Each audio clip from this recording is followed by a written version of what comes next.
Hey, what's up you guys? My name is Natalie. I'm a licensed esthetician and business owner of The Beauty Base here in Stockton, California. If you're new here, welcome. If you're not, thank you so much for coming back.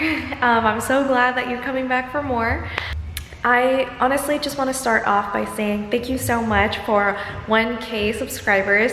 It's crazy to think about how much my channel has grown within like the past couple of months. It hasn't even been a year yet. It's going to be in January, but that's besides the point. It's honestly insane how much it has grown. I truly love having this small little platform to voice what I wish I heard or I seen when I was, about to be licensed, or I was interested in becoming an esthetician. So I'm super happy for all of you guys to have this outlet. So in today's video, we are going to kickstart a new series on this channel. I recently unlocked the little community section on my channel and I posted up a poll just to see what you guys wanted to see, and you guys voted. I'm happy to present to you a series dedicated to all of the newbies out there that want to learn more about waxing or want to learn more about the beauty industry itself. This series is called A Beginner's Wax Guide. So in this series, I'm going to go over a lot of things, honestly. I'm gonna go over basic information to wax application, to like the business side of things. The series will be short, but it's going to have so much valuable information. So make sure you are subscribed so you don't miss out on any of the videos. So in this video specifically, I'm going to go over any important information that we have to get out of the way before we can even know how to wax. Certain things like hair cycles, wax variations, and wax control. In the video following this one, that's when I'll be going over more of the wax application and important techniques that you should know. And hopefully I can add a short little demo of a Brazilian wax. I don't want to risk getting some type of strike on my video, so it may or may not happen.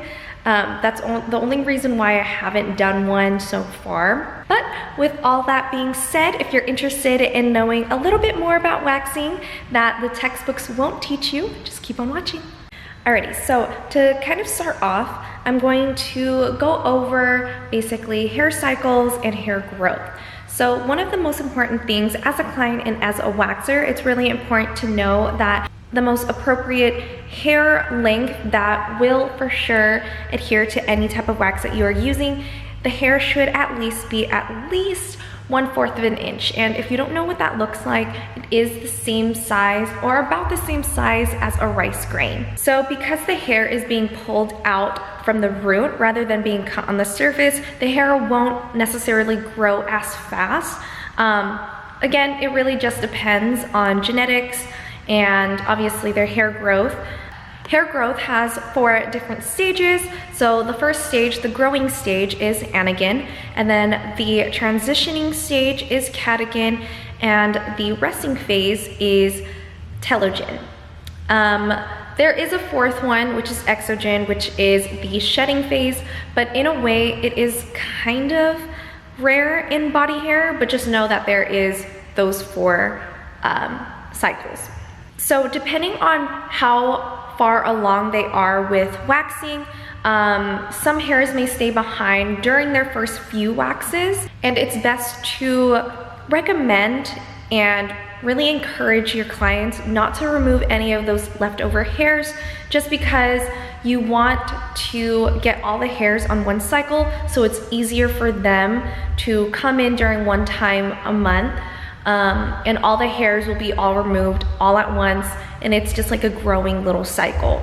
So all in all, waxing basically just slows down any type of hair growth, and it lessens the amount of hair that will grow, and along the way you'll definitely see that, but it'll also become a little bit finer. Okay, so as we go a little bit more deeper into wax, obviously you have to know what wax comes in. There's obviously multiple variations of it, but the main ones that I will be talking about today is just soft wax and hard wax. So just to start off with stating the pros and cons of soft wax. 1, it has the potential to remove fine hairs perfectly. And 2, because it's able to pick up those fine hairs, typically it's a one and done. But it really just depends on obviously the thickness of the hair and how you're removing it and everything like that. 3, there's really no need to make a tab, only because with soft wax you do have to use some type of pellin or some type of muslin to rub on top of the wax so that you're able to remove it. Because you're using pellin or muslin or just something, you don't need to make a tab or anything like that, because the pellin or the muslin acts as one. So along with the pros, there's obviously the cons. With the cons of soft wax, obviously it can get a bit messy with using soft wax, the sticks, the pellin. It could really obviously pile up in your trash bin. 2, it can get pretty sticky right after removal, which a lot of clients tend to feel weird about sometimes, but obviously you are able to remove that stickiness with some type of oil. And 3, which is a deal breaker for me personally, is that with soft wax, it adheres more to the skin than the hair. So you're more prone to lift someone's skin or have some type of damage if their skin isn't resilient enough. So now you know a little bit about soft wax, I'm gonna go into hard wax. So some of the pros for hard wax is that obviously you don't need any pellet. It just cools off and you're able to remove it, and that's it. 2 is because you're not using any extra stuff to remove the wax, it's less waste. And 3, which was a con for soft wax but is a pro for hard wax, is that it adheres more to the hairs than the skin. Again, with waxing, with any type of hair removal, there can be complications depending on how resilient a client's skin is, but you won't see a lot of lifting when you use hard wax. Again, along with the pros, there's obviously some cons. Some of the cons of hard wax is, 1, little pieces of wax may not come off with the strip that you remove initially, which isn't as bad, but a lot of people tend to try to pick at them or try to like rub on their skin pretty hard just to remove it. But again, oil removes any wax that's left over on the skin.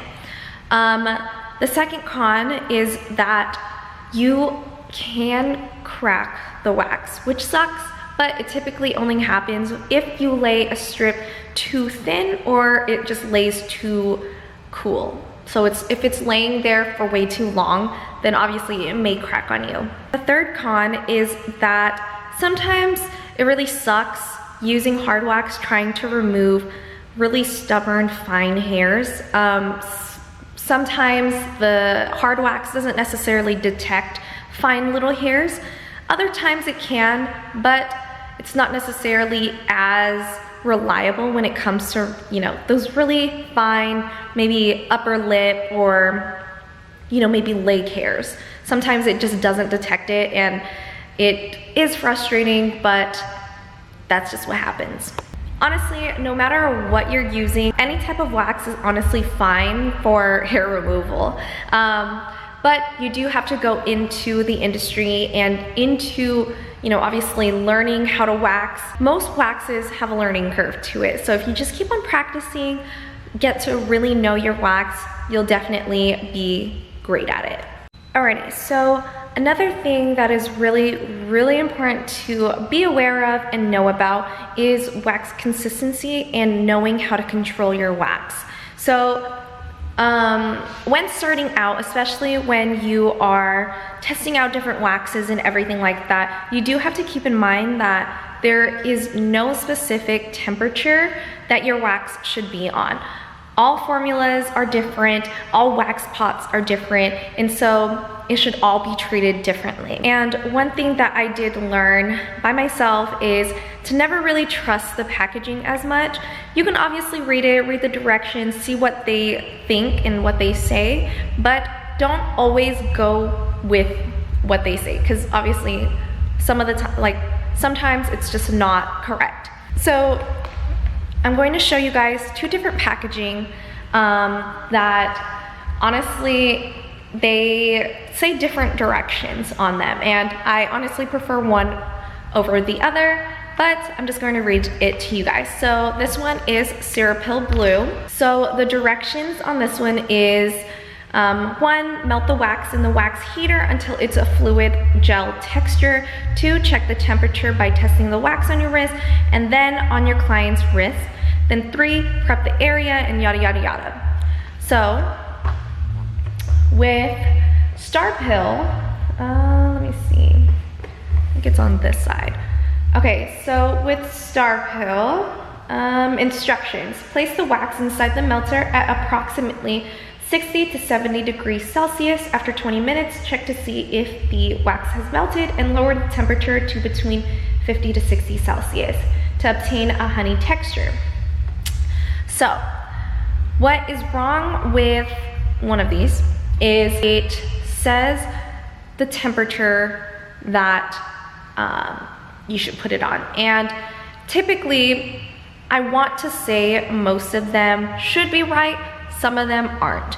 Again, you should experiment all waxes on your own, test out the temperatures, see what works for you, see what is actually the right temperature and consistency, and then that's where you should have the wax at. Never, I'm not saying don't necessarily listen to instructions, but don't always base it off of this, only because again, it can be wrong. This is all from personal experience. I've actually tried so many waxes and they've said specific temperatures and I've put it to there and it either burned me or it was too cool or it just never performed well. It really just depends on your wax pot, the environment, honestly, and just how you wax in general.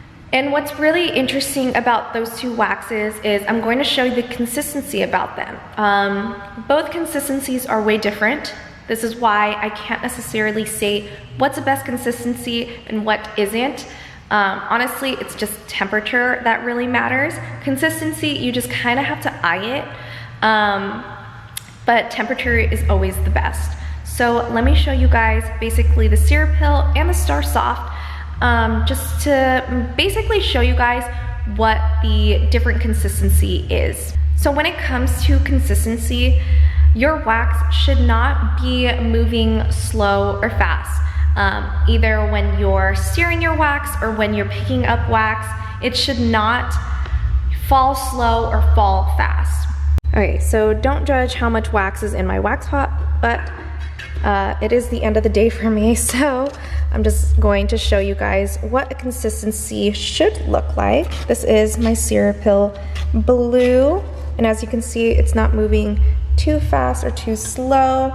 It's honestly just moving pretty okay, you know? It's not moving fast, it's not moving slow, and to me, this is fine. So now that you've seen what it looks like kind of in a pot, I'm going to show you guys what a good consistency is. Okay, so as you can see, it's not moving too slow. I'm able to catch it back on my stick and you're good, right? This is how you know that the wax is a good consistency, because it's not moving too fast and it's not moving too slow. Honestly, all in all, just always test your wax on yourself before even laying one strip on a client.